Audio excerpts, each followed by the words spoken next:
selalu berharga di matamu. Kau satukan, kau berkati untuk kemuliaan-Mu.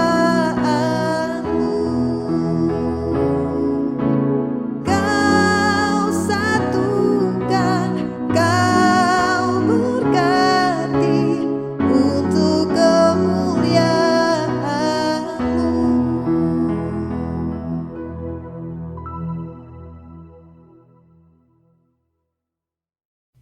Shalom, selamat malam Bapak Mama, anak-anak semua yang dikasihi oleh Tuhan Yesus Kristus.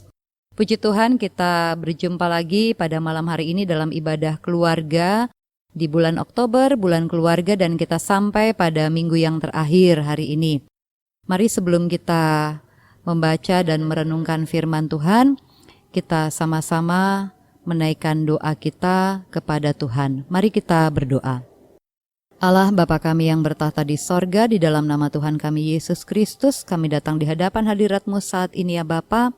Kami bersyukur untuk waktu yang Tuhan anugerahkan kepada kami.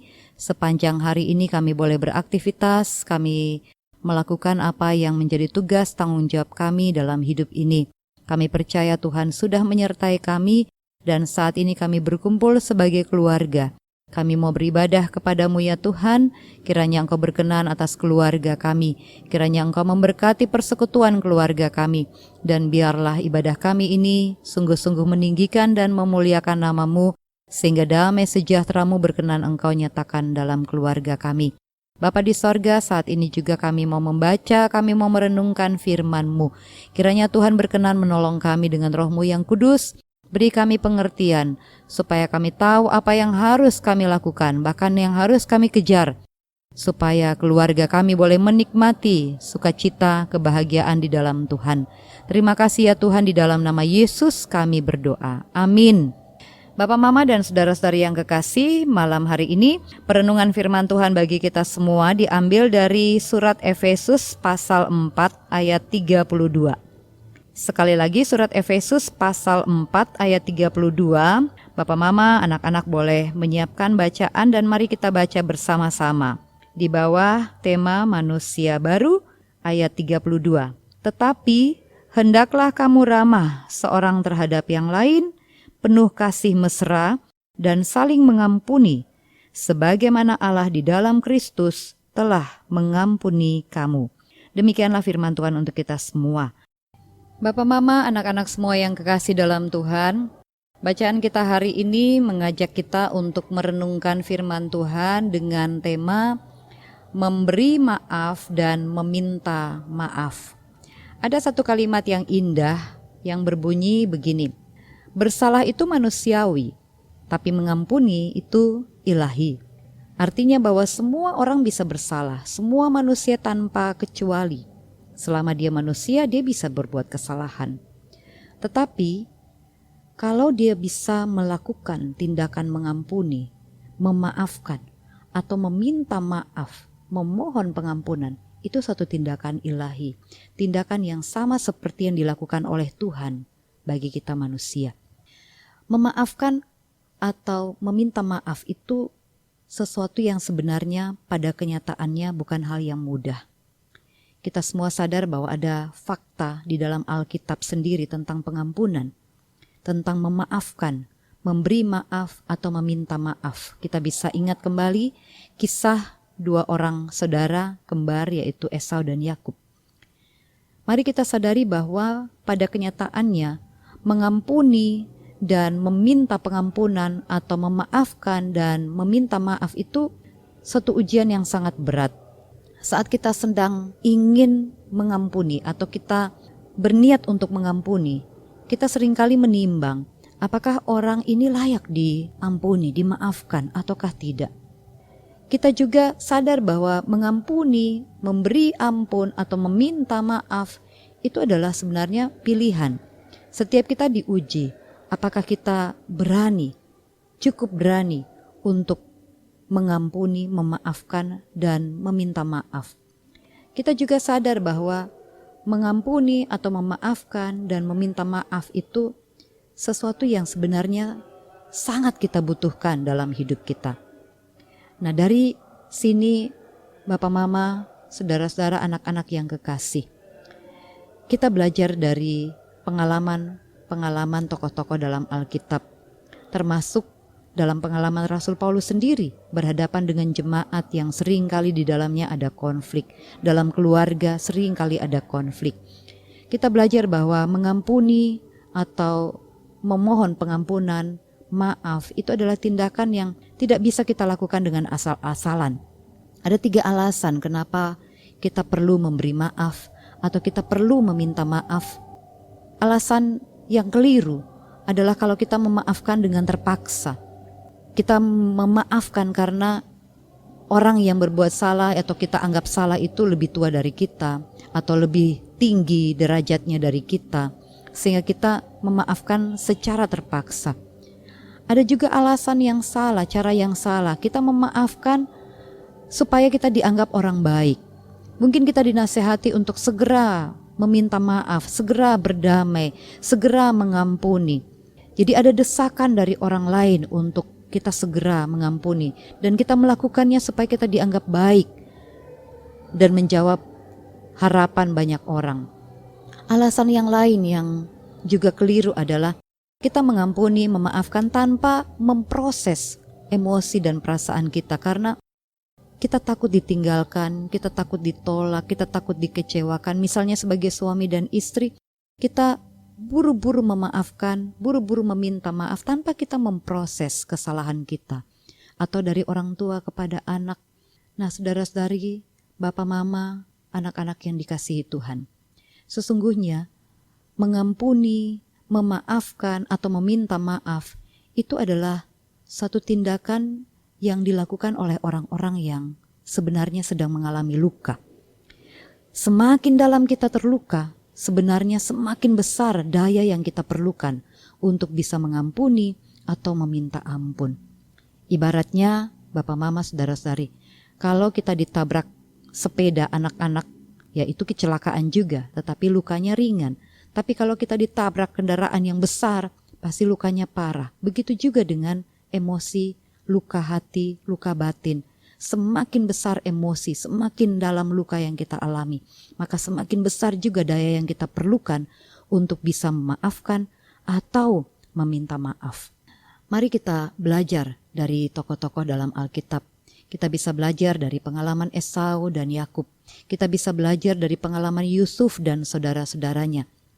Ada 4 alasan kenapa kita butuh diampuni dan butuh pengampunan. Kita butuh meminta maaf, butuh memaafkan orang lain.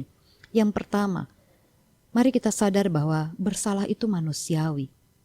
Esau dan Yakub akhirnya menyadari bahwa mereka melakukan kesalahan dan itu bukan hal yang baik. Namun bisa dilakukan oleh siapa saja. Yang kedua, bersalah membuat kita sadar bahwa kita ini memang orang-orang berdosa yang mudah sekali melakukan kesalahan, karena itu kita butuh anugerah Tuhan untuk mengampuni kita, membebaskan kita dari rasa bersalah. Yang ketiga, kita mengampuni, kita meminta maaf, itu sebagai bentuk atau cara kita membiarkan diri kita dibentuk oleh pengalaman-pengalaman kita. Dan yang keempat, mari kita sadar bahwa mengampuni itu seperti kata Tuhan, itu adalah syarat untuk kita datang kepada Tuhan. Namun mari kita sadar bahwa semua itu butuh proses. Ibaratnya kalau kita meminta maaf, seakan-akan persoalan selesai. Tetapi kita boleh minta maaf. Namun itu barulah ibarat mencabut paku. Kita cabut paku yang tertancap, yang menimbulkan luka. Tetapi ketika paku itu sudah dicabut, lubangnya tetap ada. Itulah yang terjadi ketika relasi kita retak sebagai suami istri, sebagai orang tua anak, sebagai kakak adik dalam keluarga. Ketika kita meminta maaf, sesungguhnya kita baru mencabut paku, tetapi lubang itu harus ditutup secara bertahap. Kita butuh proses, dan karena itu jangan dipaksakan. Kita harus berproses bersama Tuhan. Proses-proses itu antara lain yang pertama, mari kita belajar menerima ampun dulu dari Tuhan. Dengan kesadaran bahwa kita orang berdosa, kita sering menyakiti hati Tuhan. Kita perlu belajar percaya bahwa anugerah Tuhan cukup untuk mengampuni kita, memaafkan kita. Mari kita belajar menerima ampun dari Tuhan. Yang kedua, mari kita belajar untuk memaafkan diri kita sendiri. Dan ini hanya bisa terjadi kalau kita sudah merasa yakin bahwa Tuhan sudah mengampuni kita. Ketika kita sudah menerima pengampunan dari Tuhan, maka Dia akan memberi kita anugerah kemampuan untuk memaafkan diri kita sendiri, berdamai dengan diri kita sendiri. Yang ketiga, hanya orang-orang yang sudah menikmati pengampunan Tuhan dan mengampuni diri sendiri, dia bisa mengampuni dan memaafkan orang lain. Kita tidak mungkin mengampuni orang lain kalau kita belum berhasil mengampuni diri kita sendiri. Yang keempat, kalau kita sudah sampai pada tahap mampu memaafkan orang lain, barulah kita bisa membantu orang lain memaafkan sesamanya, membantu orang lain bisa mendamaikan dirinya dengan orang lain sebagai suami istri, orang tua anak, ataupun kakak adik dan saudara bersaudara. Dan yang pada akhirnya, ketika kita sudah menikmati pengampunan dari Tuhan, kita sudah mampu mengampuni dan menerima diri kita sendiri, kita mampu memaafkan orang lain, kita mampu membantu orang lain untuk memperbaiki relasi mereka saling memaafkan, barulah kita bisa membawa orang lain menerima pengampunan dari Tuhan melalui penginjilan. Kita bisa mendamaikan orang lain dengan Tuhan dalam kekecewaannya kepada Tuhan, kekecewaannya karena relasi-relasi yang dia jalani dalam hidup yang menjadi retak dan rusak bisa dipulihkan ketika kita sudah membawa dia menikmati pengampunan dari Tuhan. Saudara-saudari yang kekasih dalam Tuhan, kiranya renungan pada malam hari ini memberkati kita, menolong kita untuk menyadari bahwa bersalah itu manusiawi, tetapi mengampuni, memaafkan butuh anugerah untuk kita bisa bertindak secara ilahi. Mari kita percaya, ketika kita sudah menikmati pengampunan dari Tuhan, kita akan menikmati pengampunan itu dalam relasi kita di tengah keluarga. Tuhan Yesus memberkati kita semua. Mari kita berdoa. Allah Bapa kami yang di sorga, di dalam nama Yesus Kristus, kami mengucap syukur kepadamu Tuhan untuk anugerah-Mu bagi kami hari ini. Sebagai keluarga kami boleh beribadah bersama, kami boleh memuji nama Tuhan, kami boleh membaca dan merenungkan firman Tuhan. Kami sadar dalam kehidupan kami tiap-tiap hari, kami berhadapan dengan berbagai tantangan yang membuat kami semua saling bersalah satu kepada yang lain. Dan karena itu kami butuh anugerah Tuhan untuk mengingatkan dan menyadarkan kami bahwa kami adalah orang-orang yang mudah jatuh dalam dosa. Kami adalah orang-orang yang lemah, karena itu kami butuh pengasihan Tuhan bagi kami. Kami butuh anugerah Tuhan untuk kami menyadari kesalahan kami, dan kami mau memulihkan diri kami dengan saling mengampuni satu kepada yang lain.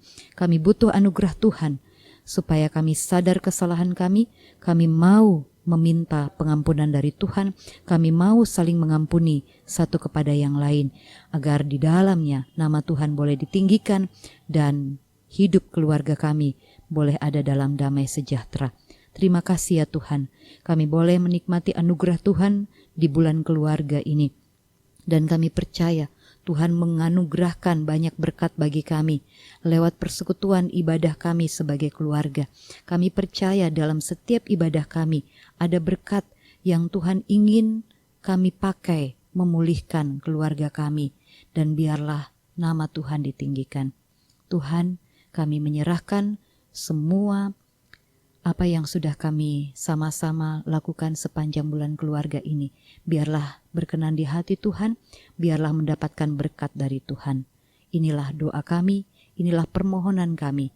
Kiranya anugerah dari Tuhan Yesus, cinta kasih dari Allah Bapa, persekutuan damai sejahtera dengan Roh Kudus memenuhi kehidupan setiap keluarga Allah di dalam jemaat Gemit Paulus.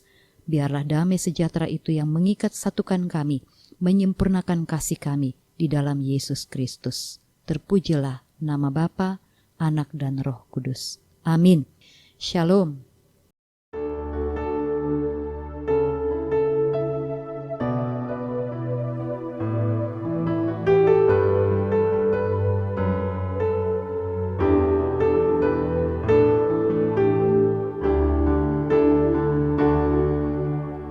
Aku dan seisi rumahku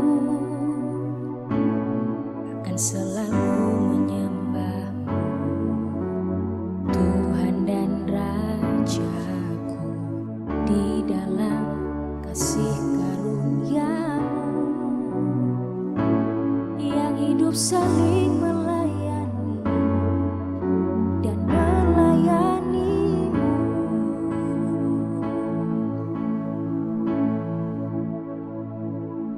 Bila Tuhan menjadi kepala rumah ini, maka berkat kehidupan tercurah